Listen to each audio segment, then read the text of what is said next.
Okay, good evening, ladies and gentlemen. Welcome everyone to the board meeting this evening for July 10th, 2017. We've got a pretty lengthy agenda, so we'll get right to it. Todd, would you like to lead us in the Pledge of Allegiance?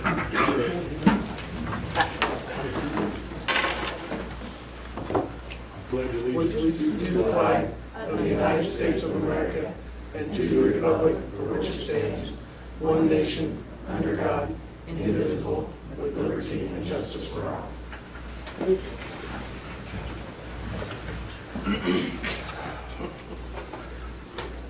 Kelly, would you like to read the mission statement? USD 393 will prepare its students mentally, socially, and physically to live successfully in the modern society. Thank you. Item 18-3 will be the approval of the agenda. We do have a couple just brief changes under item 18-5. The letter B will be Arden Peterson to address the board. And then under item 18-15 will be the possible hiring of a secretary. That will be Joanna Gray Weeks. I believe that's the only two changes. Is there anything else anybody knows of? Hearing none, entertain a motion. Been moved by Justin to approve the agenda as amended. Second by Tally. All in favor, raise your right hand. Motion carries. Under item 18-4, the first thing we'll do here is elect officers, since it's July of the year and a new school year. So I will begin by opening the floor for nominations for the position of president. Nominate Brad Holman. It's been moved and seconded to nominate Brad Holman as president. Other nominations? I move nomination cease. Okay, it's been moved and seconded, nomination cease. I can see how this is going. All in favor, raise your right hand. Motion carries. Now for the position of vice president, currently held by Justin Zerby. I nominate Andrea. Okay, That's good. is that a second, or is Yeah, that that's a just second. comment? That's a second. Okay, it's been moved to nominate Andrea as vice president and second. Any other nominations? It's been moved to nomination cease. Second? All in favor, raise your right hand for Andrea. Motion carries. And the third position is for our governmental relations representative, which is currently Denise. Denise. That's a position that takes a little bit of time if you communicate with our state representatives. Does anybody know how she would feel about continuing? I think she'd like it. I will tell you, I do think it is an important, it is a very, all of them are important positions. Probably That is more a very important now than any time. Getting out in January would be a great, they have the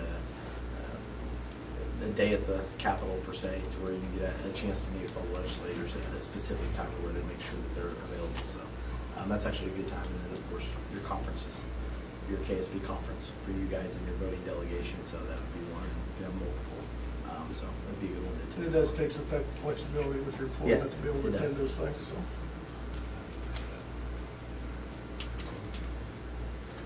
Anybody interested? There you go. Then I guess it's a motion for Denise. Or something. I move that Denise continue with the job. Okay, it's been moved to continue as with Denise as government relations representative, moved by Todd, second by Tally. All in favor, raise your right hand. Motion carries. Congratulations, Denise. Okay, item 18-5. We have with us tonight Mrs. Gray and Mr. Hallman, and they're going to give us a report on how the National FBLA Conference went in Anaheim.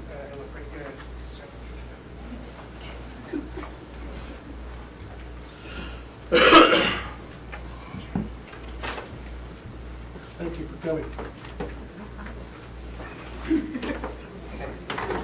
Not that he had any choice.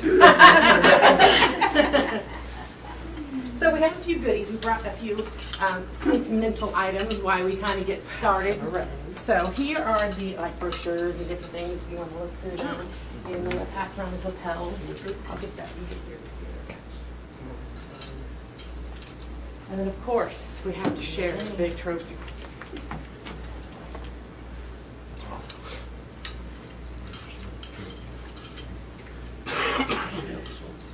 So as you know, we went to National Leadership Conference. It was in Anaheim, California this year. And Bryson was our only student that qualified to attend. He got second, I believe, at state FBLA in sales presentation. And so he took his sales presentation to nationals. And he has a few pictures and goodies to share with you.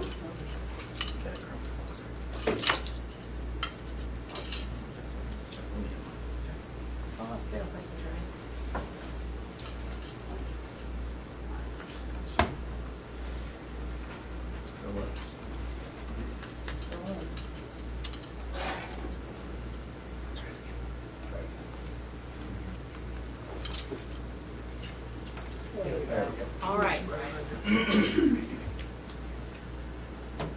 It's on my floor? It's Okay. your floor. Well, I have a quick presentation of a couple photos, but I have lots of stories and memories to say. So we left on June 28th, and we flew out of Wichita, and everything was going okay. Of course, when we went through security. Okay, just a second.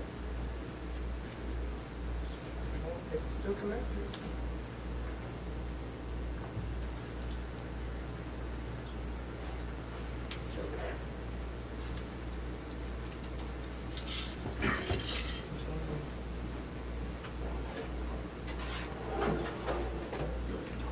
Okay, so flew to Wichita, and of course, we started off our trip with getting flagged by security.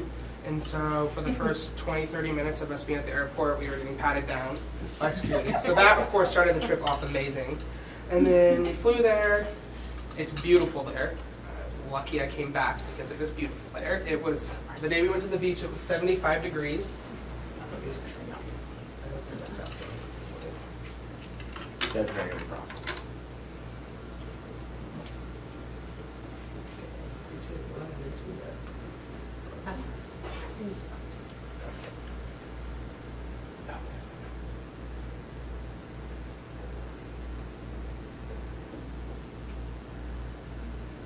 There we go. Okay, now we're there. So we got there. We had we had a little we didn't find out where our bags were. We went and found our bags.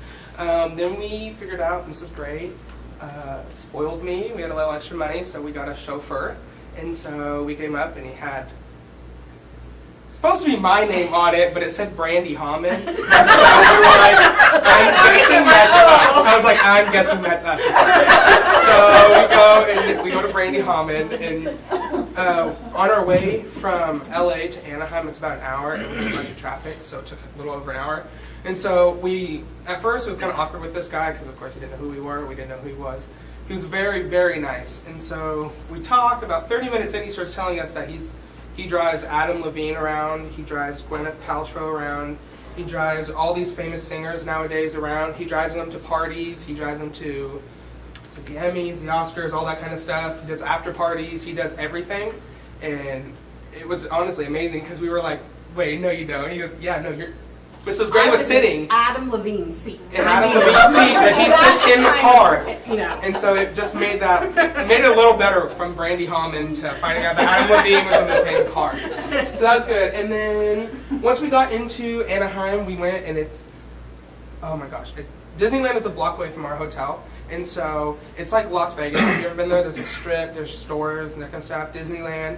Our hotel is right across the street from another hotel. And then right next to that is the convention center. So everything was within walking distance. There's palm trees everywhere. It's beautiful. There's 13,000 FBLA members there, which really makes it awesome.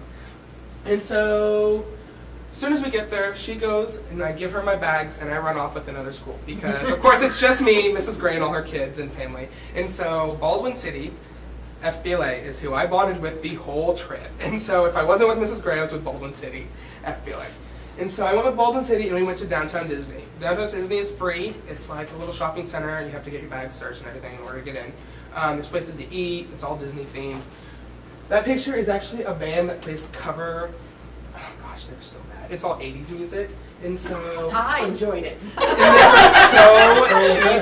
It was so cheesy. It was, oh gosh, it was so bad. And so you would like try to walk away as fast as you can so you didn't have to hear them, and they danced and all that kind of stuff. And then we ate down there. We ate at some little pretzel place. We got back. We went to our Kansas meeting. Those are the Kansas FBLA officers. Our meeting was at 10 o'clock at night, and so it was 12 o'clock here, 10 o'clock there, so we were all a little draggy. We just talked about what to expect, everything for the upcoming year.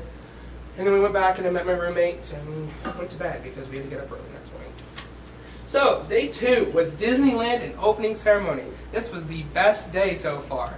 We woke up pretty decent time, got there about 9 o'clock to Disneyland. We split up with the family. We went to California Universal Adventure. And so if you don't know, there's 2 different parks. There's the original Disneyland, which is every single part that's been there since grand opening. And then there's California Adventure, which is updated parks. So like Galaxy of the Guardians of the Galaxy, Cars Land, A Bug's Life, like for teenagers almost. And so we went there. Within walking in, I met Daisy Duck. Like within 5 minutes, I met her.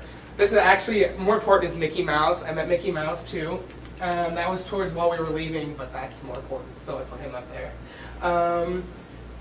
We rode rides. I don't know, the longest we had to wait for a ride was Toy Story, and that was almost 45 minutes. Every other ride, you had to get like a fast pass, but we kind of cheated the way out because fast passes would be from 12:30 to 1:30, and that's the time you come back, and so you had until 12:30 to get your ticket. So if you went at 12:29, got a ticket, you went straight up to the line, and all those people were waiting. So we were kind of got up in front of the line a lot of times, but they don't need to know that. That's me in front. That's me doing a little jump, cliche photo. And then we got back, we changed, we went to opening ceremony. And so opening ceremony is the big hurrah. Everybody looks forward to that, but there's too many people. And so 13,000 of us all in one little place. That's actually 2 girls from Alabama that I met last year at FBLA. We keep in contact through social media. It's Ibby and Keziah. They both got second, and she was in impromptu speaking and she was in community service project. So they both got up on stage too. So we've been keeping in contact throughout the year, and then we went and ran towards each other and hugged, and that was right after we saw each other for a year. So I was kind of happy. After that, we got back, and then it goes into the stressful days. So day 3 was, there's more pictures. That's me, Miss Gray. There's Cars Land. And then there's day 3. So I practice and present for preliminaries. This was by far the worst day there. It was so stressful. I found out that I was the last one to present for sales presentation.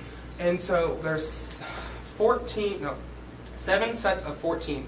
So there's 7 groups of 14 people that are all going for sales presentation. I am the 7th group, and I am the last person to go. So these judges have been sitting there since 1:30 listening to people go and go and go. And now it's 5:30 when I present, so they're definitely tired of listening. And so I tried to make it a little happy. That's me walking to present. That is Emma Bailey. She was a state officer last year. She's one of my best friends. She was there also because she was a national winner.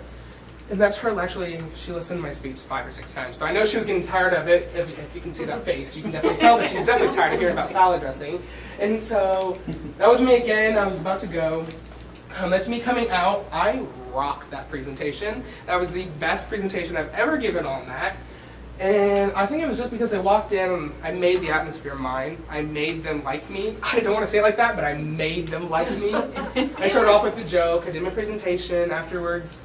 Like, they were just amazing. And it kind of worked out in my favor because one of the judges, it was just the 2 judges, me and a timekeeper. One of the judges actually majored in food networking, food science at his college in Kentucky. And so, of course, we instantly bonded there. And so he liked listening to it. They all liked the salad dressing. And as we were walking out, the timekeeper loved the salad dressing because, of course, I gave it to the timekeeper too because everybody forgets about the timekeeper, but she's the one who's in charge of, I could get penalties. So I gave her some. She loved it so much. Her and the guy who I checked in at took my business cards. They're from Maine, I think is where they were from. I think they were from Maine, and they took my business cards and they said, "This is amazing. We'll definitely give you a call." And I was like, "Okay." So I gave them that. And then that led me to 1 business card is all I had left. So that next day I had to make them more business cards because I made it to finals. So, day 4. Started early. Yes, we started at 4:30 that time in the morning because that's when they posted finals to make We didn't sure. go to bed till 1. Yeah, we didn't. Keep that in mind. We didn't go to bed till 1, so at 3 o'clock here. So our bodies are already screwed up. So we don't go back to bed till 1. We're freaking out. I was supposed at 5. Yeah. They were supposed to post at 5, but 4:37, I'm getting a call from Mrs. Gray, and I don't know, God woke her up. I just swear, because she told me the story, but she woke up because God shook her. And at 4:37 in the morning, she woke up and checked, and it says Bryson Hammond finals. And so, of course, I don't know yet because I'm still asleep. My phone's going off. I Every text time- once, no response. I text twice, no response. The third time, no response. I'm like, okay, I'm He's calling. got to be asleep. It's 4:30 in the morning. So she calls me and she goes, "You made finals." And I'm like, "Don't you dare be lying to me, Mrs. Gray. This is not going to be funny." And she goes, "No, you made finals." And I go, "I'll be outside your door in a minute." Because we're right next to each other. I was like, "Come outside now." And so we run out there and we're like cheering and dancing and we're half asleep and I'm shirtless and everybody else in the place is like up too because I was texting friends that were there and they all made finals too and it's 4:30 in the morning and we're all still up. And so I said, go back to bed. yes. You have to present at 5 o'clock. You have to go back to bed. Again, Bryson presented at very last person. Out of all 14 people that made finals, I presented again for the last. I was the last person that they saw again. So of course it ruined my day like it did yesterday, the day before, because I couldn't do anything all day because I didn't want to be tired, so I just went over my speech. We had wrote my business speech. cards to print. We had to go to the grocery store again. Yes, we had lots to So do. it worked out. And so I went to bed, woke up, and then we got and we powwowed and we were like, what do we need to do? We need to go get vegetables from the Walmart that's across town. We need to go get business cards. We need to go and make sure everything's in the freezer or in the refrigerator. We need to pick out what you're wearing. We need to do this. So of course we had like 7 things to do. And so we go, we get everything done. We come back and we go, and this is like the same part of the hotel, but it's across from it. So we go up there. We go a couple people, like an hour early, just so Mrs. Gray and one of my friends from Baldwin can go and watch people and tell me if they're good or not, see if I got any way of winning. And so they come back, and the first guy comes out and goes, "Oh, that was so hard." And like he was like making it sound so bad, and he goes, "Yeah, they cut into your speech, and they're you guys, good luck." And I was like, "Oh no!" I was like, "This is gonna be horrible. Like, what is about to go on?" So what these judges did was overall you cannot go past 7 minutes your presentation, and that's with questions. And so from then, before then, I never had anybody go and ask me questions in my speech. I only had them ask after. And so what they did is they 2 slides in, they would go, "Oh," and say something, or they'd go, "Oh, what flavor is this?" Or, "Oh, how does this help me?" "Oh, what happens if it breaks?" Like that kind of stuff. And so nobody was used to that. So of course we were all scared and nervous because it's something brand new. And of course people would come out and tell us what happens and come out and tell us what happens. And I was outside and they were inside. And one of the kids who went before me, who actually got first, he went right before me, and I was talking to him about it, and he goes, "How'd your prelims go?" And he was like, "Oh yeah, good, but I'm nervous for this one." I was like, "Oh yeah, man, me too." And so we talked a little bit, we traded pins, and he actually got first in sales. So after we got done, that's me getting done, that's me calling my mom, because my ritual before presenting is I called my mom, and she called me down. And so I'd go in there, I'd rock it, and I'd call her right after. And so that's me when I'm done. Of course, that cheesy smile, because I again rocked it and was really happy. So then we get done, we run over to the hotel, change, and they had an FBLA night at Disneyland. So this is the OG Disneyland that we went to, and there's a whole heap of people there. But that's walking in, all the lights were on, it looked so pretty, and then the best part was we went and rode It's a Small World After All, which is at the very north end of the park, which, if you ever ride it, you're going to know the song by before it's over. It says It's a Small World, so many languages, so many times. But we were riding out and we were hearing booms, and we were like, what is going on? Well, we got out, and the ride is like a water ride, and we started going, and there are fireworks behind the castle that's right next to us. And so I was like yelling and screaming, and if you would have saw the videos, you would have heard me, "This is great! They're celebrating me! They're celebrating me!" And I'm like zooming in and out of the fireworks. And this is just one of the good pictures that I got, because there's a lot and lots of videos too. And so after that, stressful night. I went to sleep and I slept until like 9 o'clock because I was so not stressed anymore. I could just sleep. So we got up and we went to the beach. And so Huntington Beach, we Ubered there. Huntington Beach is like 15, 20 minutes away from our hotel. So it's pretty close. They were having a 4th of July weekend celebration. So of course there's an extra thousands of people there. And so it was kind of packed, but oh my gosh, it was 74 degrees. The water was crispy and it was cold, but once your legs went numb, it was beautiful. And so actually, let's see if I drop it in here. Within being there for 15 minutes, I found a sand dollar. And so, oh, it's all dirty. Found a sand dollar, and this was actually my good luck charm the whole time. So that's what I like prayed. That's what I like prayed on when I first got there. I was like, oh, tonight's the night. And so I found that, and we got into the beach. Nothing crazy happened at the beach. Saw some crazy people, but that's not it. It's California.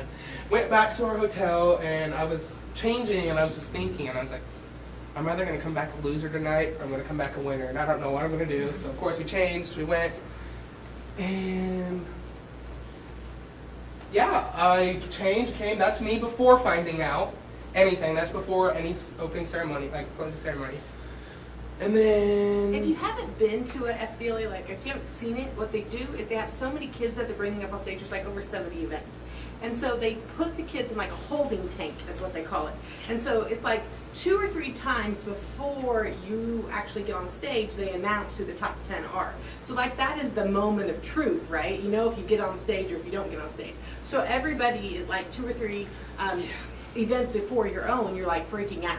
So, and we had somebody in the Jays from Kansas that we just knew was going to be on stage. she was made just the so top- confident. We were Yeah. so proud of her. Like she's such an outgoing girl. Top And she- 15, and she didn't make top She didn't 10. make finals. Like she made finals. She didn't make it up on stage. Yeah, And so- so of course that really lowered me from up here to down here. And she was my good friend. Like she came and watched me my finals round, and I was like, oh gosh. We So were she's in very tears in front nervous. of me, and I'm like, oh, it's gonna be so bad. Like, And so when they get to sales presentation, Well, back Bryson up. is just, oh, remember, sales presentation is at the end of the alphabet. We have to go through all of these events before we even get close. we're like 2 hours in. Oh Okay. my gosh. At 3 hours, we were 2.5 hours in, and Bryson was sweating profusely. His legs were shaking, and he was like, this is it.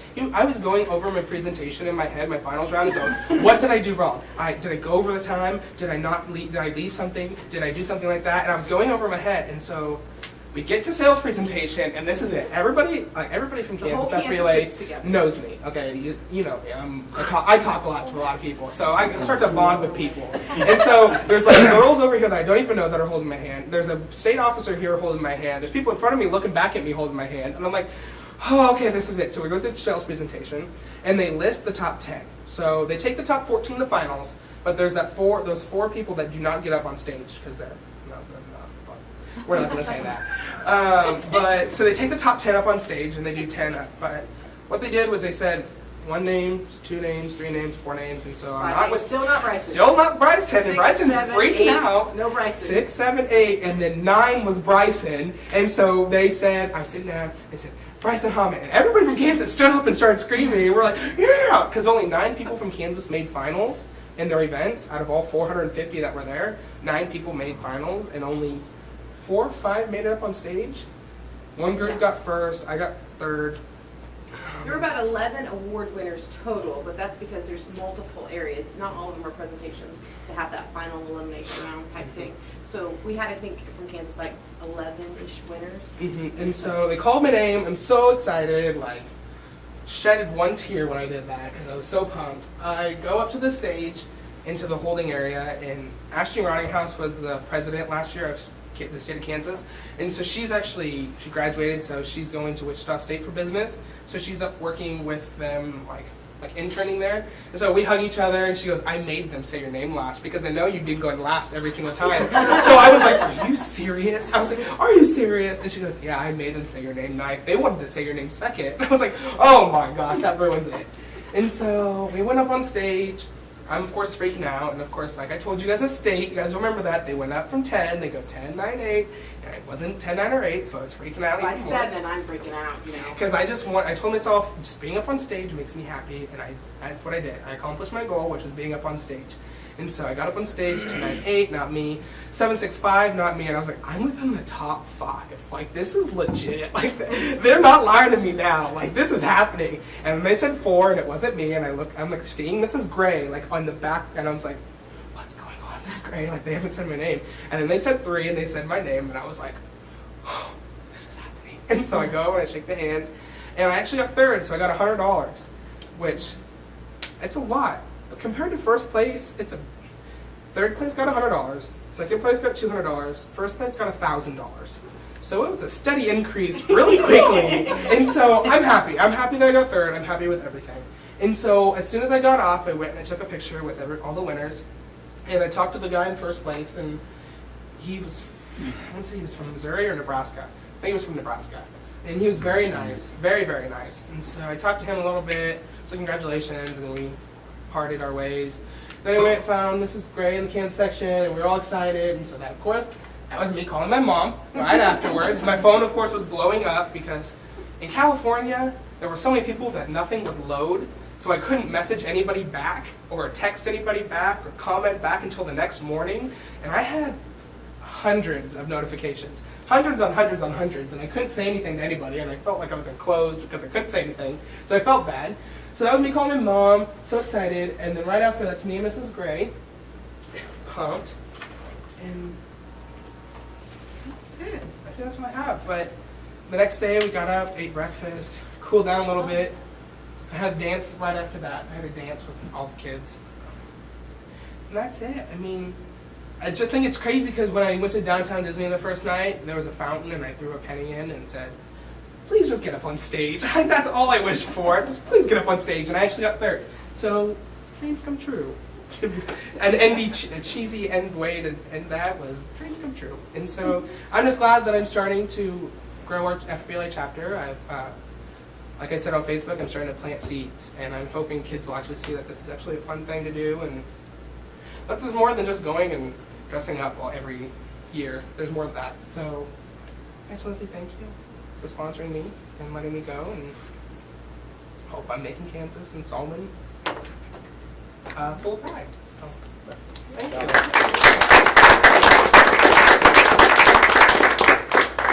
Any questions of either one of them? Yeah, I'll answer anything. Good job. Pretty much Oh, I do have a question.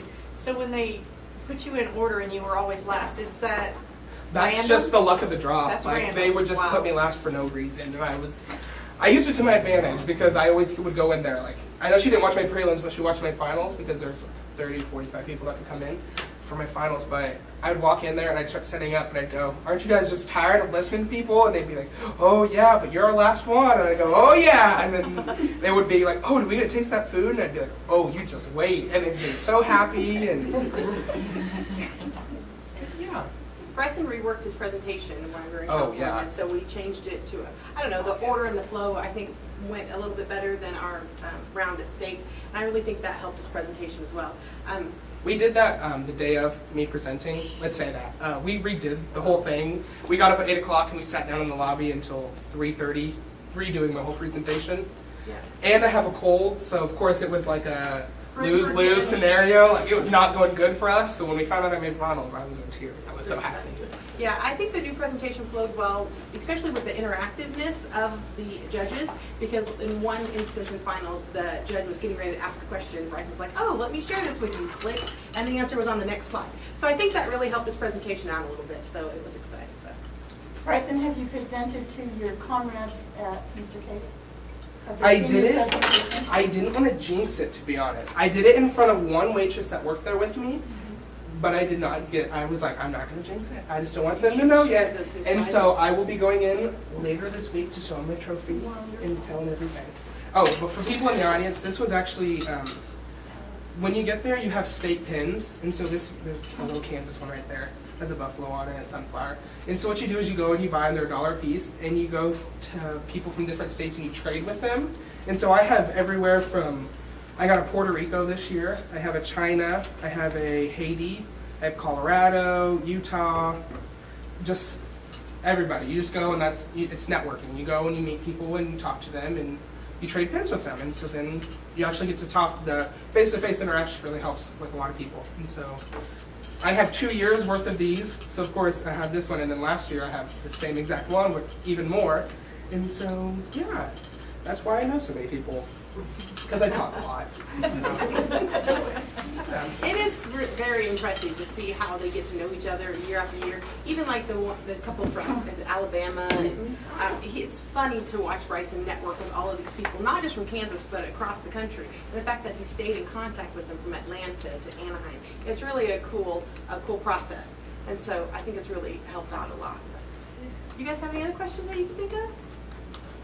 What are you going to do after Oh, like college? Nursing.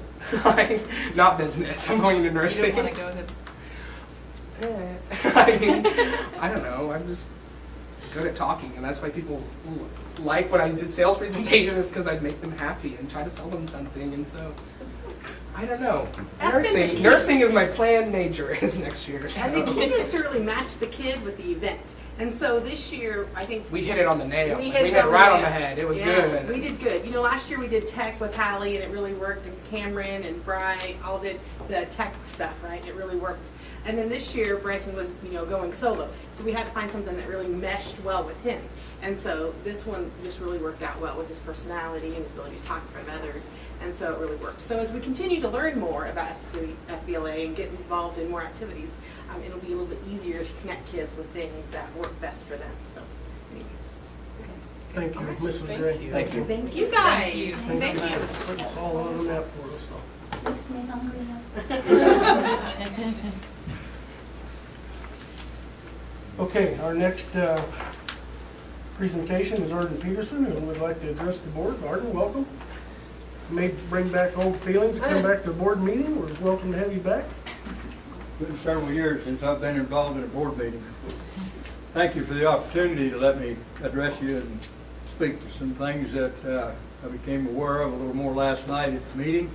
I have a concern that we started out in 2005. We had a 41.178 mill levy, and then in 2015 it went to 48.664. 2016 it's 49.626. And you are proposing 22.5 on top of that, which will make 72.126. And that would compare to Abilene's after their new building was added to their mill levy of 55.025, and Chapman's at 45.336. I did not get any of the other schools from other counties. The other thing that I think enters into this is that the state of Kansas just recently passed a resolution to increase state taxes by $2.6 billion. And that's going to come back in withholding taxes, and it's going to affect everyone.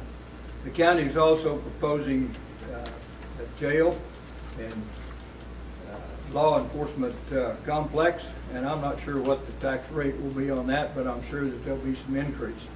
I think that you've done an excellent job as far as the board and staff of putting together a plan and looking at the needs.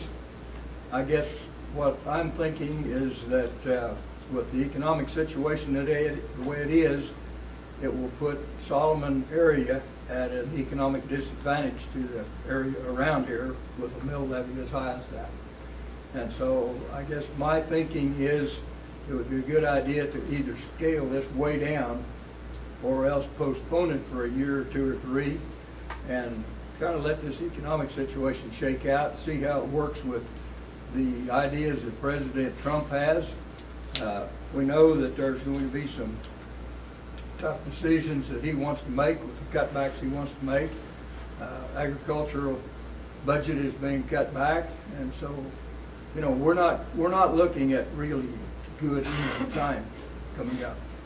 And so, again, I congratulate you on really working hard and coming up with a plan, but my thinking is it'd be a good idea to slow it down or reduce it somewhat. If anybody has any questions, why, I'd be glad to answer what I know. Any questions for Arden? Thank you very much. Thank you, Arden.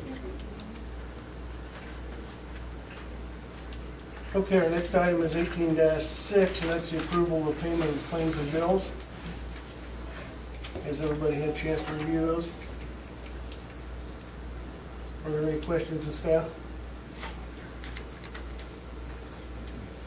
If there are none, we have a motion. It's been moved by Justin to approve the bills and vouchers, Second. second by Andrea. Any further discussion? Hearing none, all in favor, raise your right hand. Motion carries. Number 7 is the consent agenda, which is rather lengthy this evening, so I will read through the highlights. That includes the approval of minutes from the June 12, 2017 and special June 26, 2017 meeting. It includes the policy of time, date, and place of regular board meetings for the upcoming year.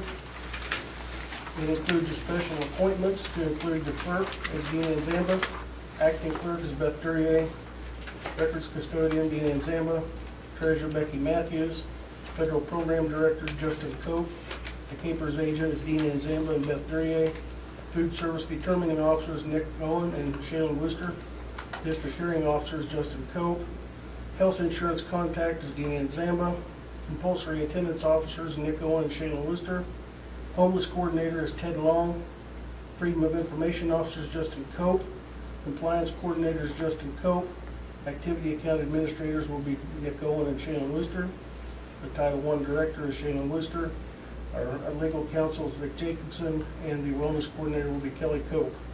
Item D would be the approval of resolutions authorizing the principals to oversee all gate receipts and other funds which are deposited into the activity fund. Item E are resolutions authorizing petty cash funds to be a balance of $1,500. Item F is designation of the Abilene Reflector Chronicles, the official newspaper. Item G is the designation of minimum hours for the 2017-18 school year at 1,116 hours per system or 180-day school year. Item H is the approval of a resolution for payment of bills before board meeting. Item I is to designate the official depositories as the Solomon State Bank for district funds. Item J is a resolution to rescind all board actions during the 16-17 year which did not become written board policy and approve all current written policies for the 17-18 year. Item K is to establish the modest rate to correspond with that of the IRS. Item L is resolution to establish home rule. M is a resolution to waive general accepted accounting principles as recommended by the State Department of Education. N is to set prices for copies at 25 cents per copy. O is to set substitute pay at $95 for a full day or $47.50 for a half day. P is to approve the grants. A is $500 from the Kansas Farm Bureau for the Solomon FFA. B is $2,000 from Mahaska Bottling to the Solomon Junior Senior High School. And C is $4,000 from the Dickinson County Area United Way Foundation for the after-school program.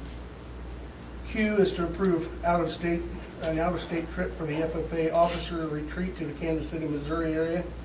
And R is to approve the resignations as item A, Kathy LePage is the cheer sponsor, and B is Kylie Lee as the high school secretary.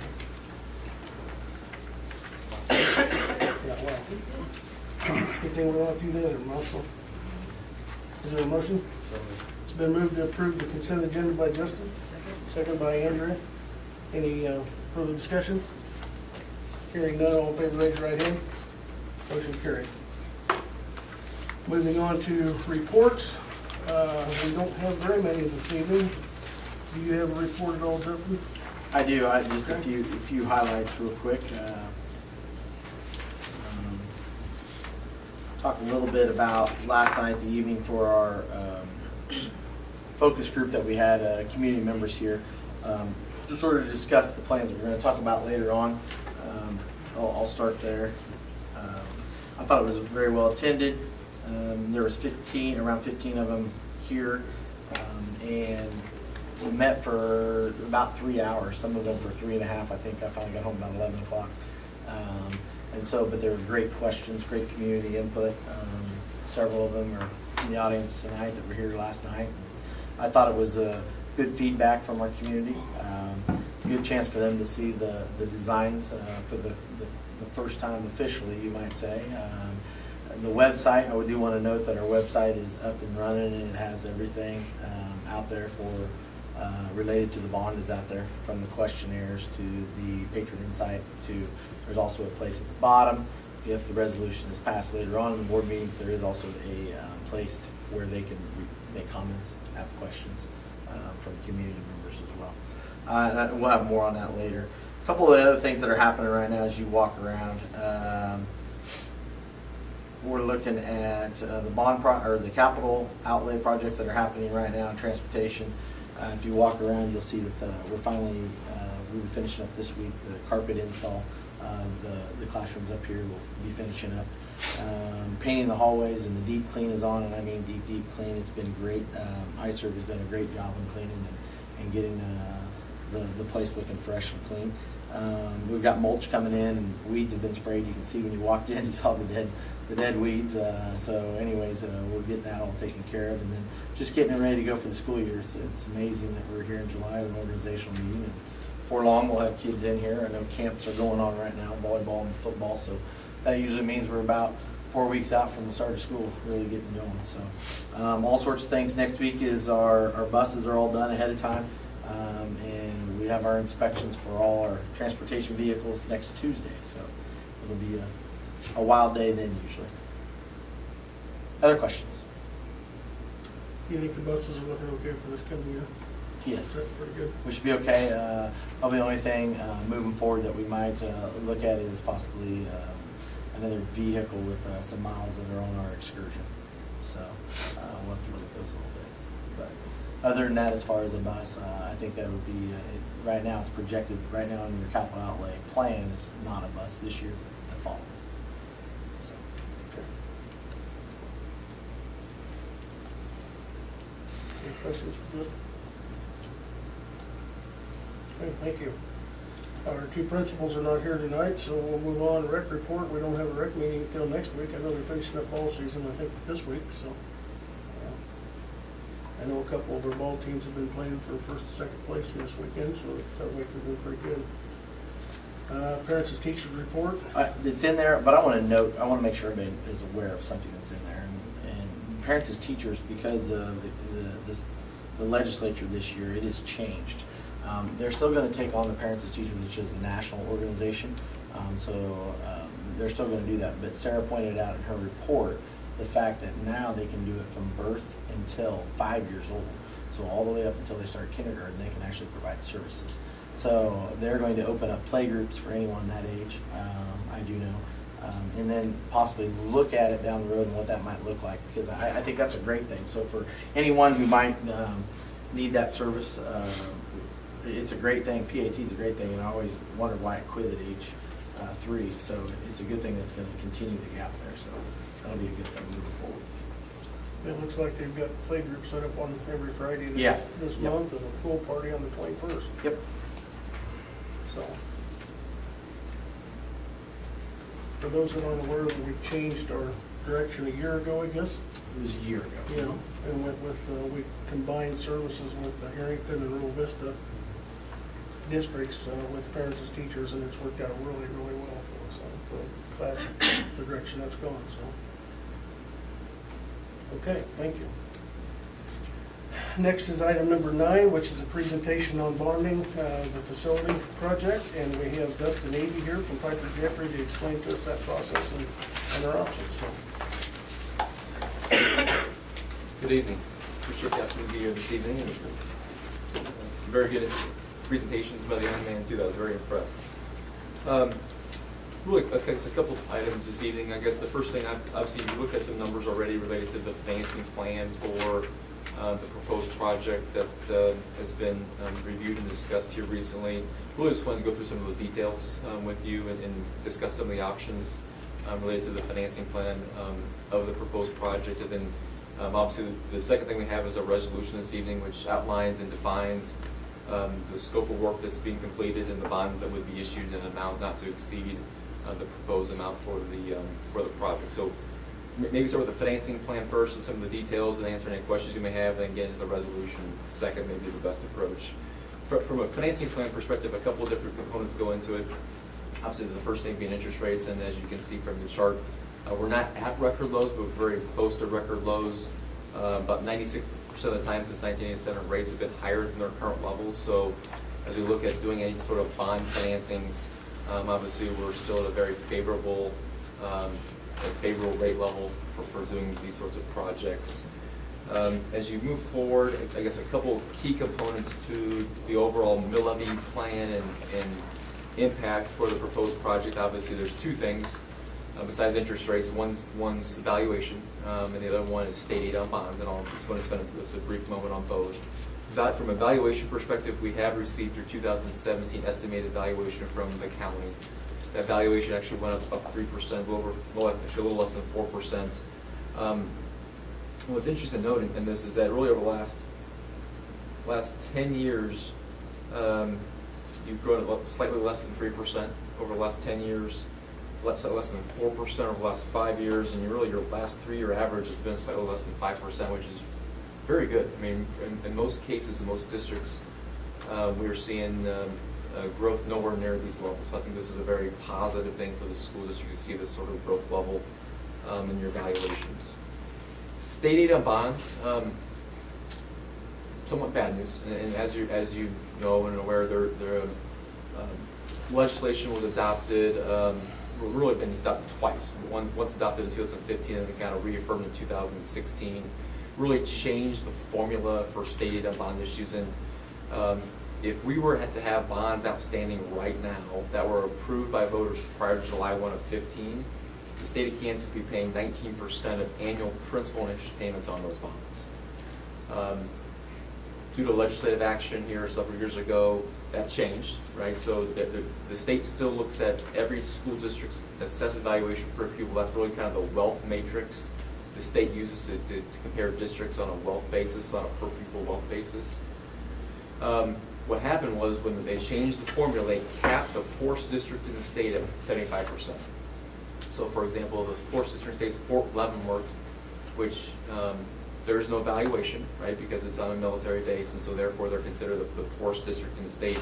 Under the old formula, they were going to get about 95% state aid. So 95% of bond payments that they would have would be paid for by the state of Kansas. What the state did is they said, okay, the poorest district in the state, we're not capping you at 75%, and they're readjusting everybody else down accordingly. So if the poorest district in the state received 95% under the old formula, they're now receiving 75%. Every other district also dropped down by the same percentage points. So obviously, looking at this particular bond project, given the current stated formula, you get 0% on your bond interest payments. Now, could that change? Yes. And actually, we'll go through a process, and I'll kind of go through the state board process with you as well. That can always change, right? If your assessed valuation per pupil changes under the current formula, you could be eligible for state aid at some point in time down the road.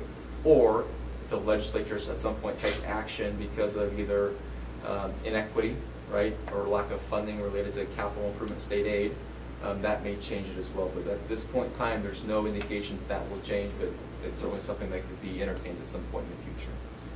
So, Justin, if we move forward with this project and the voters approved it and it was bonded, and 3 or 4 years down the road the legislature changed that, would we be eligible for that funding then, or because we were already in place? You would be. So they would not make it retroactive, so you would not be receiving payments from the time they issued the bonds and the time they made the change, but going forward to that point, you'd be eligible for state aid on bonds. That's correct. Okay. So something we're watching, there was actually some discussion this year about making that change or putting the capital improvement or bond interest state aid formula back to the old formula, but there was just not enough support for that component of it. And obviously, it's an inequality issue, right? And I think at some point, what's interesting about it is that the bond and interest component of school finance was not included in the school finance lawsuit. So it was left out of the lawsuit. So therefore, any action or determination by the Supreme Court, they can't necessarily rule on the bond and interest inequality at this point. So again, at some point in time, maybe that does become an issue. Maybe that there is some sort of legal action related to bond and interest, because as Justin and I talked about, it really is, you look around the state at districts who really do benefit from bond and interest state aid, And this is one of those districts that truly would benefit from that component of the funding formula. So a good question. But yeah, again, we'll continue to watch that and monitor it, and hopefully at some point it does change. So needless to say, though, in any of our analysis, we have not factored any bond and interest state aid into the mill levy assumptions.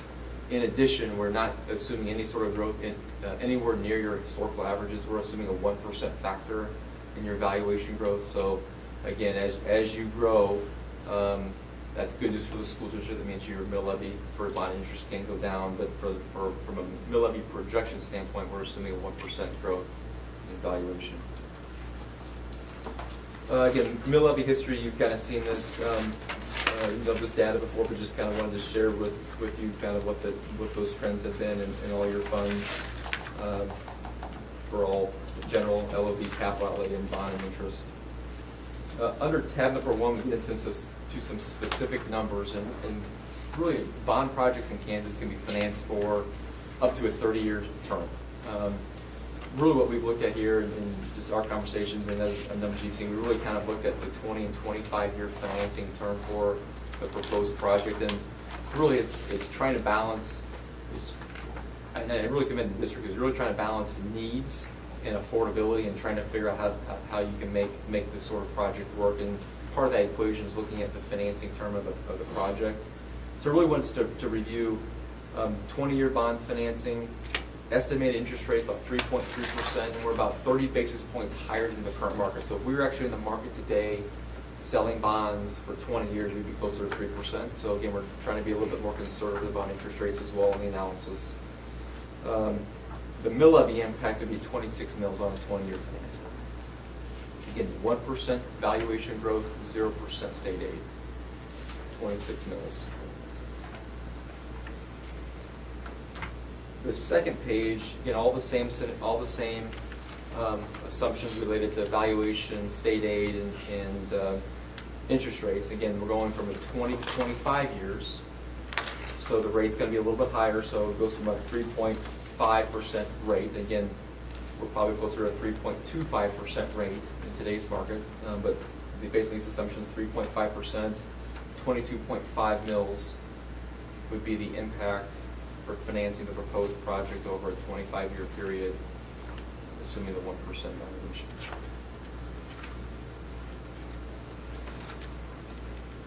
So we talk about mills, but I think what's important, and I think as you have your conversation in your focus groups, and really it comes down to the dollar cost to homeowners, business owners, and ag landowners in the county. So the one thing I will say that is that the board does decide to push forward with the proposed project.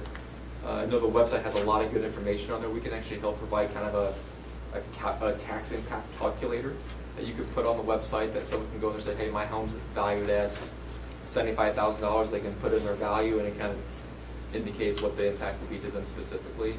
Same with ag land. And we'll get into what kind of ag land here in a minute, but sometimes I find that tool to be very useful for people who really want to understand how does this impact me personally, or as a homeowner, or business owner, or ag landowner. So we can provide that information as well.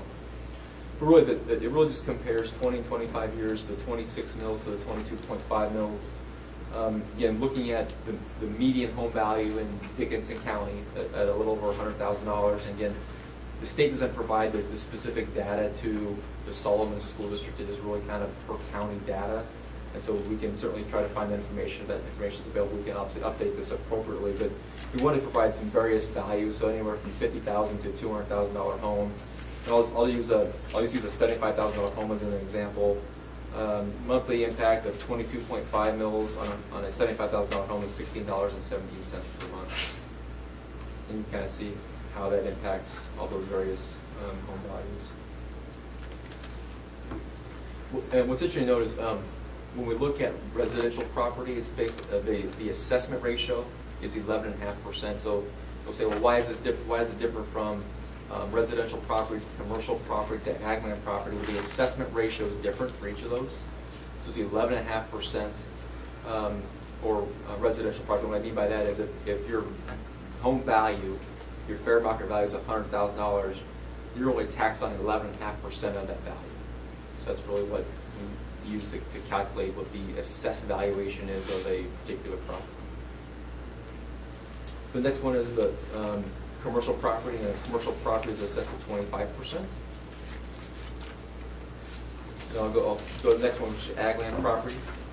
An ag land property is assessed at 30%. An ag land property, and this data, one question we get quite a bit is that when I look at the median use value, and I think it's also important to realize that the ag land property is not taxed based upon the market value of the property, it's based upon the use value of the property.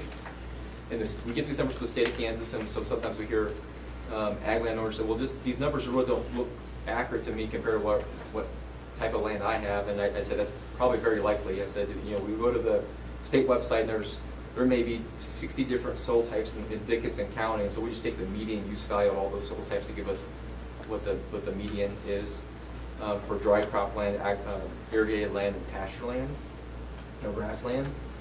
So again, it's use value driven, and it's a 30% assessment ratio. So for example, if a quarter section of dry crop land, the impact of 22.5 mils is going to, on a monthly basis for that quarter section is $31.50.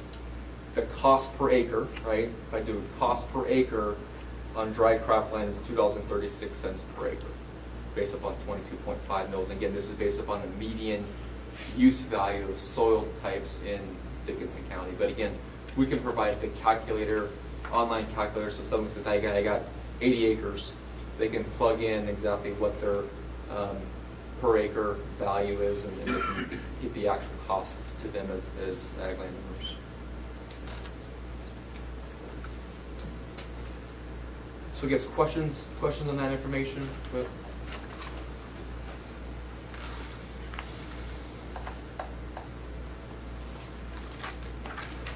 I'll just touch base on the timeline and calendar events, because there are some logistics with respect to the action that the board may consider this evening.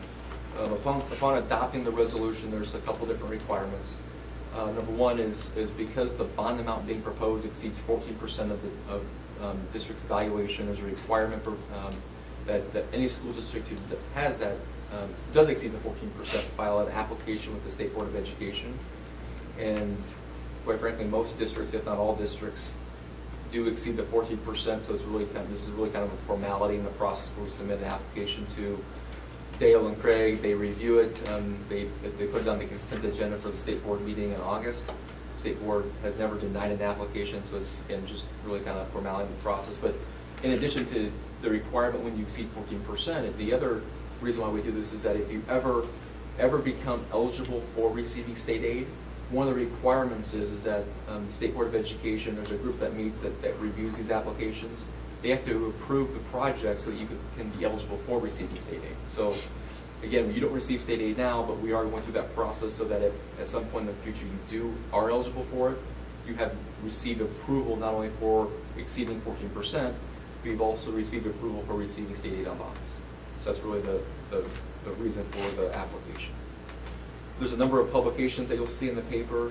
The State Board will meet in August to approve the application on its consent agenda, and there's another number of other notice of election publications completed in October prior to the November election. And we will help. We will actually put that application together. I know Justin and I are working on some of the documents to complete that application. We'll be submitting that application this week if the board decides to move forward this evening.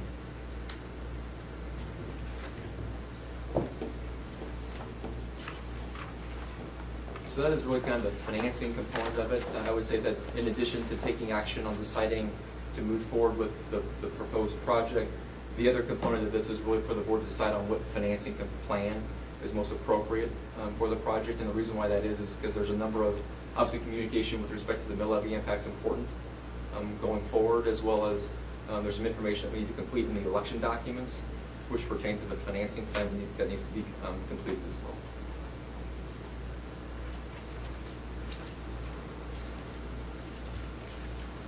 Questions? I have one in respect to the current interest rates. Yep. And I don't know that you can answer it, but I'll try. one of the things that's attractive about doing something now, besides the fact we have a need, is the interest rates are bottomed out. And probably, I mean, we use the term historically low, they're as low as they've ever been or will ever be able to go. If we were to wait a few years, hypothetically, for better times, and those interest rates, can, I think, safely assume that they're probably gonna start creeping back up. I hope for the sake of our nation, they start creeping back up. Because it, like Arden said, if the president's plan comes into play and our economy gets better, well, I think that's gonna result in interest rates actually going back up. So you take the good with the bad. What kind of a difference would a 6% interest rate have on these numbers, which if I remember right, the 96 edition had roughly 6% interest on it at that time or something? So it's probably right there, 96 was, yeah, around 6% if we have your chart. Right.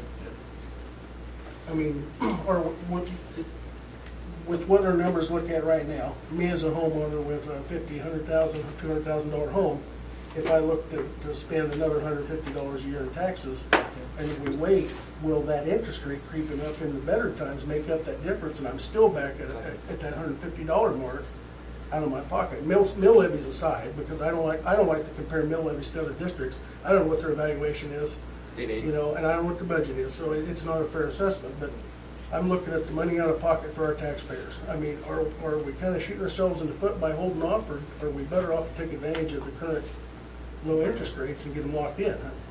I think there's maybe two components to the answer, and I think maybe the first one is related to interest rates and kind of what we'd expect in terms of interest rates going forward. And I would say that I think that at some point in time, and I think maybe the unknown is when, right? Because no one, if I knew when, I'd be on the You'd be beach. doing something I'd be on right. a beach someplace, right? But I think from whether it's this school district or others, I think there's a lot of people who are considering bond projects for a variety of reasons. Obviously, needs-based, number one, but they're looking at the timing of doing so. They're thinking, well, if rates go up any higher, that's more interest costs on an annual basis to us as a district, which has to be paid for by somebody, which is going to be increased mill levy and more cost to a taxpayer. I can certainly run some analysis to give you some indication that if we are at 6%, your mill levy would be significantly higher. I mean, you're talking almost doubling your interest costs over on a $10 million project, so it's going to have a fairly substantial impact on your mill levy. I think the question is when. Obviously, there's a lot of things going on globally and nationally with respect to just economy, tax policies. As those things happen and change, that will certainly have some sort of impact on not only stock market, but also then bond market as well. And kind of the unknown is, well, which way will it go? I always look at it this way. It's like I look at this chart and say there's certainly more room for rates to go up than there is for them to go down. I just don't know when they're going to go up. And quite frankly, we've been in a decade, really about a decade, of fairly favorable rates. You can go back to 2008, right? 8, 9. We've had some spikes in between, but for the most part, we've had a decade of very favorable rates. At some point, things don't stay low forever. At some point, that does change. I just don't know when that's going to happen. The other component of that, though, I think is important for any school district considering, or any entity considering project, is just construction costs. And I'm certainly not an expert in HDKs here as well. They could probably be better experts on this as well. But I think when you think about, is now the right time, or should we wait 2 or 3 years? I think what happens is that if waiting 2 or 3 years is the right solution, any district needs to be prepared to say, okay, we can't afford as much 3 or 4 years down the road just based upon inflation, construction costs, right? So again, 3, 4, 5% probably is a fairly 3 to 6. 3 to 6%. Okay. So 3 to 6 a year. 3 to 6 per year. Okay. So you think about affordability. We've had this conversation too. 10 years from now, maybe you can't afford this project, right? Or in any other district, they're talking about projects, and that's one of our concerns is with just state aid and bonds and school districts trying to figure out how do we stay solvent and survive and do the right thing at the right time and take care of a lot of things that need to be taken care of. At some point in time, do those projects become unaffordable because of construction costs, because of interest rates? Those are some of the unknowns that we can't answer. But Yeah, I appreciate the questions and the conversations, because I think it's important to have those as you're talking about, taking care of some needs and trying to figure out when the right time is to do it. Well, that's some of the things we've discussed numerous times at these meetings over and over again, because we don't have a crystal ball either. I wish we did, but that's the big fear that at least I have, is that if we do wait, I don't want to see taxes go up either. I mean, nobody does, and I know that we have a lot of people in the community that it would be a hardship on. But I think you hit the nail on the head with increased construction rates, and that's a given, whether it's 3% or 6%, it's a given. And interest rates can't help but go up, it's just a matter of when. I'm afraid that the same project we're looking at now won't be, if we're talking about it being affordable now, questionable, it'll damn sure be unaffordable in a few years when that happens. You kick in a couple of years of expenses off. That's what my big fear is. So, I don't know what everybody else thinks, but and knowing that at some point we have to do something. I mean, we could probably limp along for another 4 or 5 years and get by. We've gotten by this long, but it's just the problem is going to get worse. So, do we kick the can down the road is a $64 question to the next board, and hope that things change, or what? I guess if it was easy, everybody did it, right? It's true. Well, good questions. I think it's a good conversation. And I think just being very open and candid and talking about those sorts of things are important. And I think that whether people are supportive of it or not, I think it's just being very forthcoming with why and the need, and that's really what you can do as a district to try to educate people as best you can. So I do commend you for that. And I don't know, I'd ask Arden and Dean Ann, you guys were around then, but were the same type of discussions had in '96, or at '95 and '94 when you guys were planning up to it? I mean, were the same kind of issues, just at different scales, or? Well, I don't remember that there was really those kind of issues. We did the needs assessment, and the top floor in the old high school was falling down, sinking, and so we were at the point where we had to do something. Right. I mean, it wasn't a case of where it would last for a while longer, without having problems. And so when we did the needs assessment and brought in the people in the community, and they saw the needs, then the bond passed well. But we gave the option of the auditorium, and it did not pass. I know the comment's been made at this meeting several times since I've been on the board, that we're very grateful that you made that decision, and our previous boards had the foresight to do what they did to make sure that we have a very viable school that we can be proud of. Whatever our decision is, I just hope in 20 years the boards then have the same outlook as we do now on our past ones. So.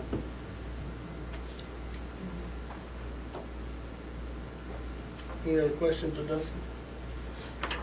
The only thing I will point out is the resolution for you is it really outlines, based upon the really kind of the final scope of project, really kind of outlines in legal terminology the ballot question that would be put towards voters in November. It really is the formal requirement, or requires formal approval to proceed with placing it on the ballot. So I'm glad to answer any questions about that as well.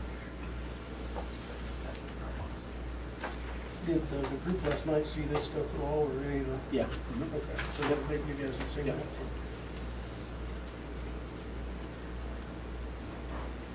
And certainly as you read through that ballot question, if there's anything that needs to be changed or updated or corrected, we can certainly make that change after the fact, and it can be adopted as amended. Okay. Deanne, what would you call it, Dropbox? I'm sorry? What's it called, the Dropbox? Election docs. Election docs. Election. Yep. I was gonna call it up And then Brad has a hard copy. Yeah.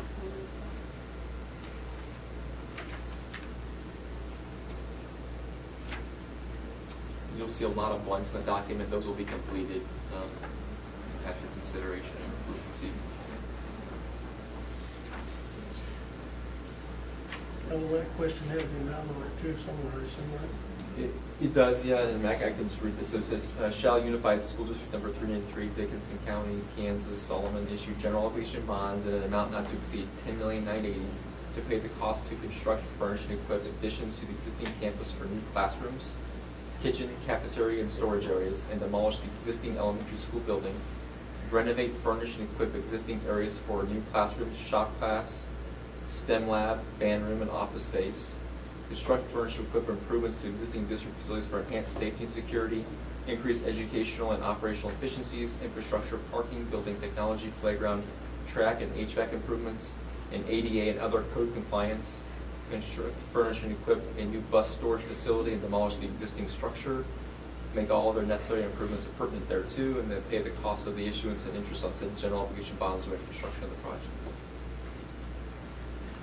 That would be what that would be what would be on the ballot in November. I'm assuming last night during your presentation, you went through where we started on this Oh, yes, pretty much. after some very grueling meetings. 5 special meetings, not including the regular meetings. Maria and Keith just kept drilling us down.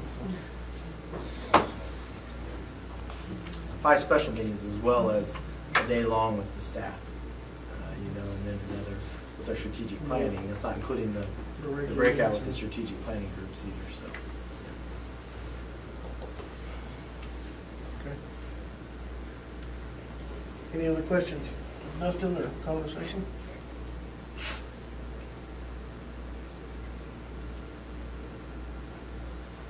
And I know we've talked about if we were to scale it down, what we would do.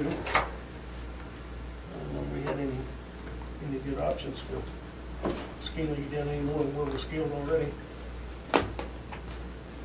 Well, and I'll just say it again, is that just so that way everybody that's here has heard it, Maria and Keith, correct me if I'm wrong, the initial project started at, you guys know, $18.345 million is what the initial project, and that was when we told the staff, give us all your wants, per se, not needs, what's all the bells and whistles if money was no object. So if we could basically remodel and do everything, what would it be? And it was, over $18 million. You guys have narrowed it down to the point where we're at now. It hasn't been a quick process. You guys have done your due diligence, and I think Arden spoke to that.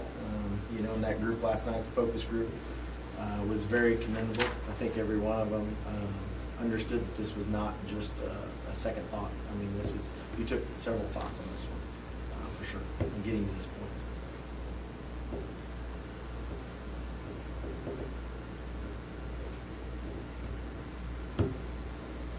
And I will say that we relied heavily on community assessment, the meetings on the strategic planning. That's what the community wants. And the feedback from Patron Insight. And the feedback from the survey. Because there's things on there that I personally think we could probably cut off that were extremely desirable by the community, so. Some of the discussion that I've heard tonight from Arden's presentation and from Dustin and so on, and from last night, one of the things that we talked about was and we got stuck in the weeds a little bit about this at the last board meeting, was talking about the overall new mills to the district. And as you look at it, and I've got the Dickinson County levy sheet right here in front of me, and I'm looking at it, USD 306 is 47.2, we're at 49.6. Center, which is USD 397, they're at 41. You've got our counterparts, Abilene over to the east at 55. Chapman's at 45, like Arden said. Rural Vista's at 57. And then you've got Harrington at 72.2. And so, and Arden's right, if you increase ours, you're going to be over the 70, threshold. And that's where, if you look back at our in the presentation that Dustin just gave you, and you look back at your capital outlays, you can see that at one time the board lowered the capital outlay mills. Right now you're maxed out at eight mills you're collecting on your capital outlay, and that is to basically keep up with your facility and maintain your facility right now. If the bond would pass, my recommendation is you don't need to collect 8 mills, because that's the reason why you're passing the bond. is for those upgrades. Now, do I think you need to go to 0 or maybe 1 or 2 for a little bit? For sure, you could easily do that. And for 25 years of the bond, you can't say that, because then this facility then is a 40-year-old facility. So you can't say that that would be for the expectancy of the bond, but you could lower the overall mills, in other words, new mills to the district initially. But that's something that you're still going to bond the total amount of 22.5. But when you're talking new bonds and what is the mill levy for our district, I think that's what everybody's really wants, someone to really look at. Some want to look at what's it going to cost me per month. Some want to go, well, what's the total mills that are that I'm going to be paying total, for the school district. So there is some leeway there, and that's what I was trying to get at the last board meeting a little bit. And then that's done after the bond. I mean, that's not something we do now. Right, that's what we do each year, is we do. Yeah. Yeah, you do that each year, and so the August board meeting, when we set our, when we set the budget, you'll discuss that and go through that. So we can at least get it down below the 70. Threshold, for sure. And ideally go as low as we could, Right. and be able to function. Understanding that also, when Arden was on, when they built this facility 20-plus years ago, you also had more cash in the bank. I mean, and we talked about this last night, is that Deanne, help me if I'm wrong, there was a little bit more money you paid for in addition. You added 2 classrooms, a junior high science room, and you added another classroom. You paid cash for that.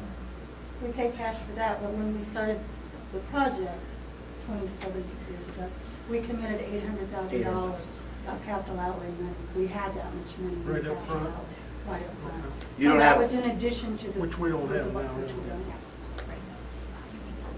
Start of the school year, you're going to be around $500,000. When you set your budget, you'll be around $500,000 in capital outlay is what we'll have. So we just don't have that No, in total, yes, in total. total dollars. Total Not in dollars. capital outlay. And that's Yes. just to clarify, not money we can put towards this. No, no, because we need to no, keep no, some no. for- yeah. So I don't want people to think that. And 1 mil if for we got us, it, we can put it towards. remember 1 mil for us only generates $26,000. 1 mil for, our neighbors to the east is $80,000. And so that's the reason why when you said earlier, it's hard to compare mills, because 1 mil generates a lot more. If we're in Burlington, we've talked about this, if we're in Burlington, it's not hard to have a bond project, because 1 mil and you're like, you're good. You're not worried about this.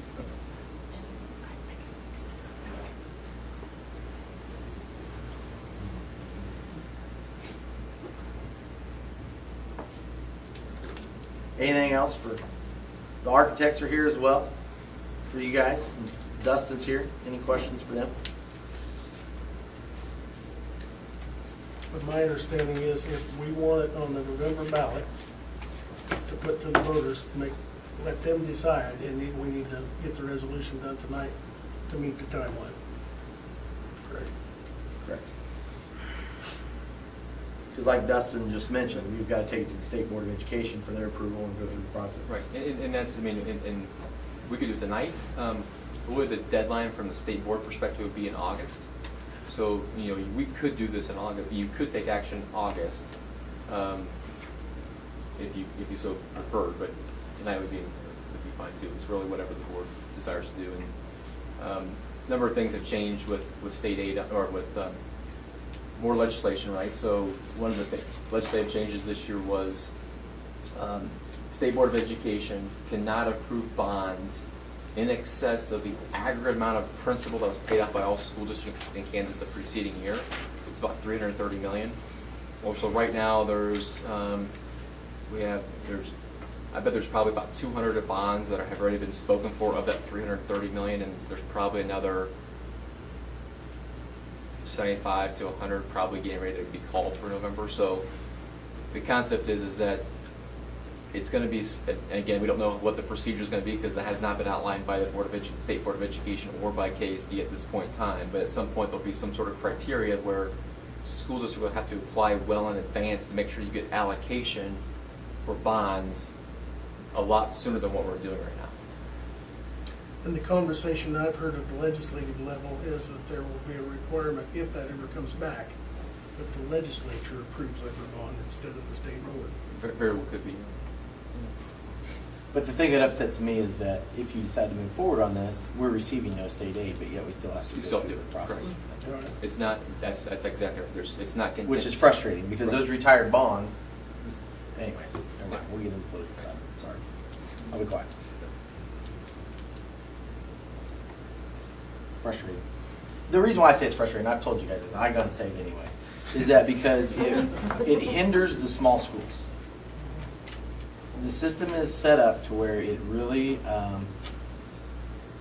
if you're a small school, they feel like your assessed valuation per pupil is too high and that you're too rich per pupil. So regardless of the age of your facility or your facilities, you're not going to receive any. And what they're really hindering is your rural schools, your small schools. I needed for us.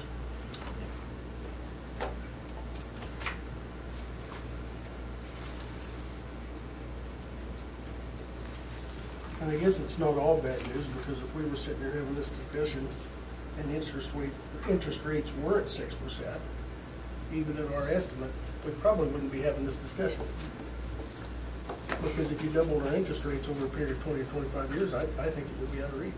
I think we're on that plateau where we can probably afford it, but if it went any higher, I don't think we could. I think it would be too much of a burden on our taxpayers. That's just my feeling, so. Well, I think your patron insight told you that you're at the top end right now. Mhm. And at the $15 million or $16 million range, that was the $33 question, $33 a month question that was asked in the patron insight. It was adamantly no. You know, Which is the same as the discussions we had here. which is what we're just talking about with the interest rates. So, I mean, you're right at the top end of the threshold of what they would support.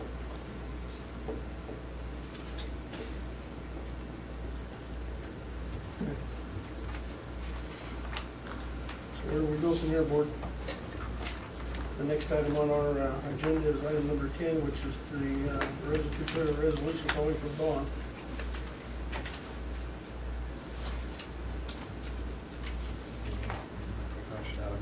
Honestly, I say move to approve. Is that a motion? Yep. Okay. It's been moved by Justin to approve the resolution to call for bond election, authorizing the filing of the application for the State Board of Education, or with the State Board of Education. It's been seconded by Todd, correct? Is there any further discussion? Hearing none, all in favor, raise your right hand. Motion carries. Next item is item number, and of course, back to that, at least I'm of the feeling that puts it into the voters' hands for your opinion, whether you coincide with us or whether you think it's too much. That'll come out in the election. That's where our democratic process works, and we feel like we've done what we can do, and now it's in the public's hands, so to decide whether or not that's viable. So, okay. Item number 11 is the board policy review. And that is to approve the updates of the board policy recommendations from KASB. We reviewed these last month. Is there any further discussion on them? Or after reviewing them and we thought about them for a while, is there anybody has any issues with them? They were all pretty straightforward in my opinion. Okay, it's been moved by Justin to approve the KSB recommendations as they were presented to us. Second by Tally. Any further discussion? All in favor, raise your right hand. Motion carries. The next item is number 12, approve the high school handbook for the 17-18 school year. And that's been in the Dropbox for a few days. So, Has been, I want to point out one change. And the change is that if you are ineligible, so we don't get the high school and junior hires that are playing the game a little bit, one of the things that Mr. Dooley and Mr. Owen together sort of discussed this, that if I'm ineligible in math, week 1, I get a probationary period. You know, you get that one grace period in case I bomb the test.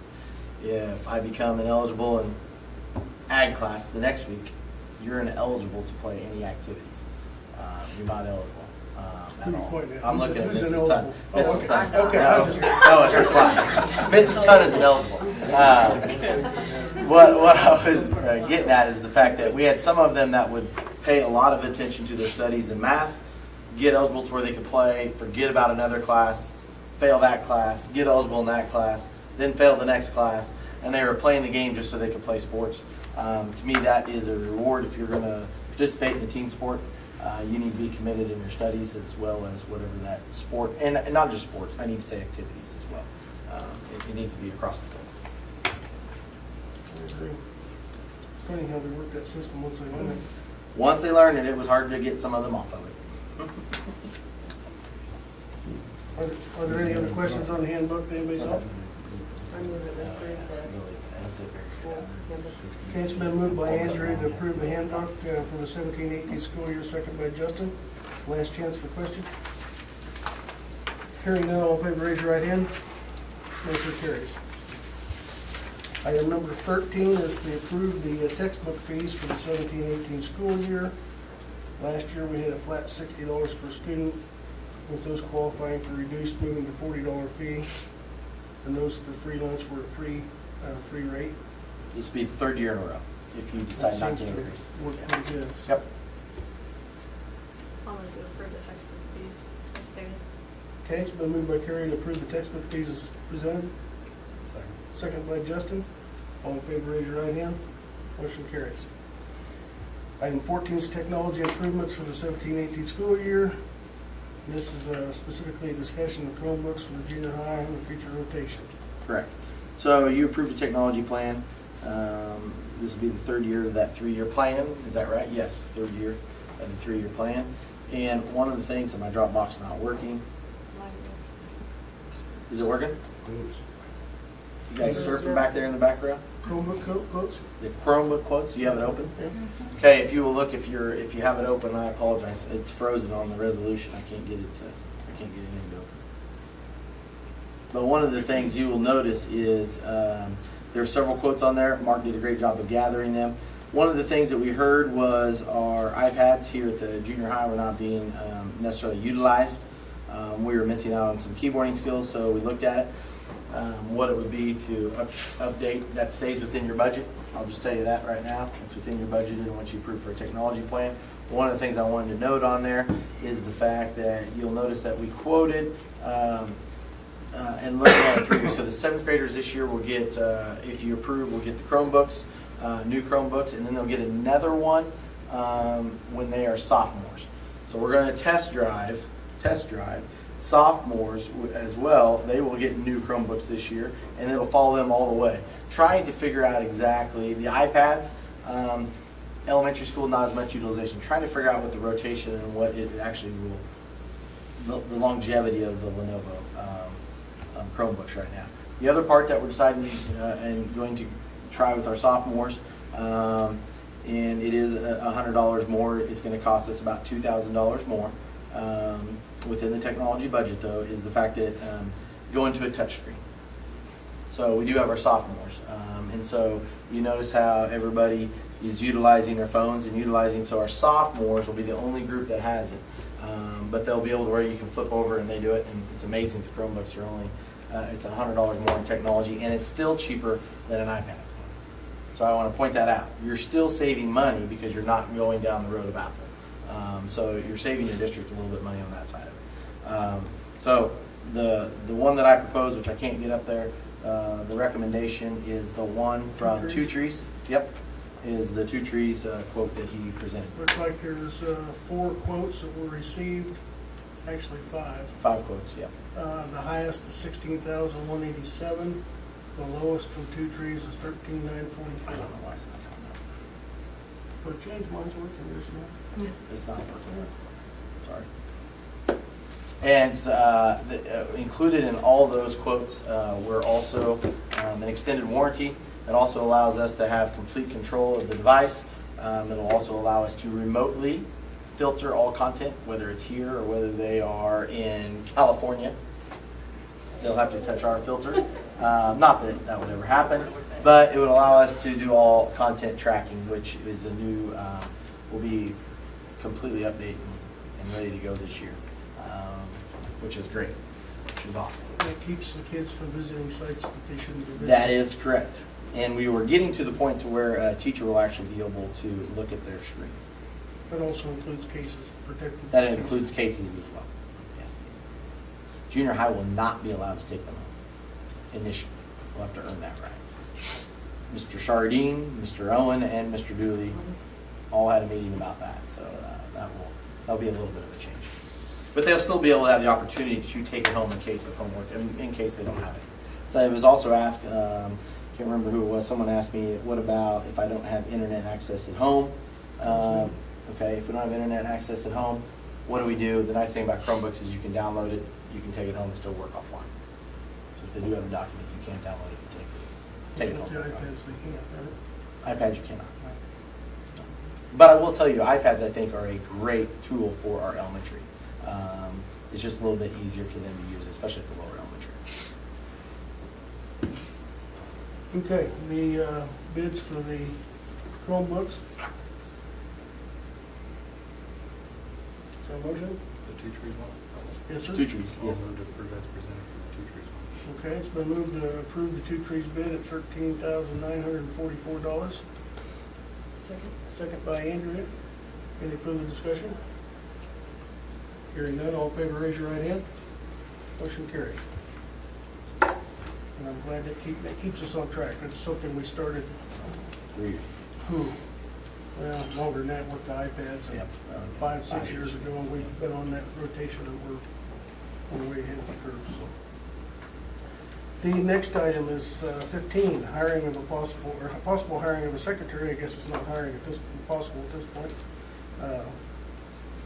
And the recommendation from staff is to hire Joanna Gray Reese. Reese. Reese? Reese. Why'd you tell me Reese? Okay. Reese. Joanna Gray Reese. Yeah. We interviewed 7 of them.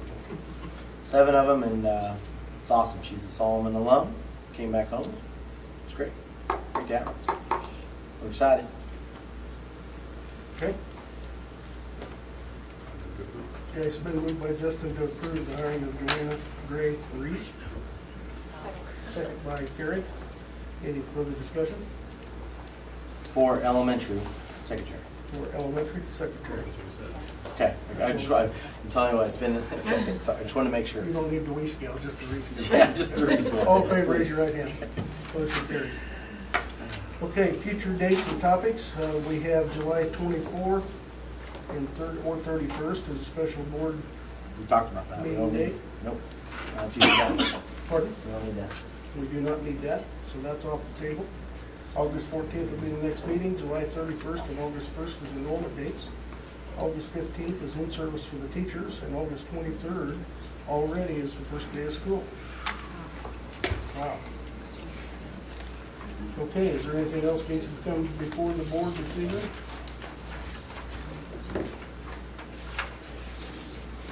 Hearing nothing? I move that we adjourn. Todd moved that we adjourn. Second. Second by Justin. All in favor, raise your right hand. Motion carries. We're adjourned. Thank you. Thank you, everyone, for coming.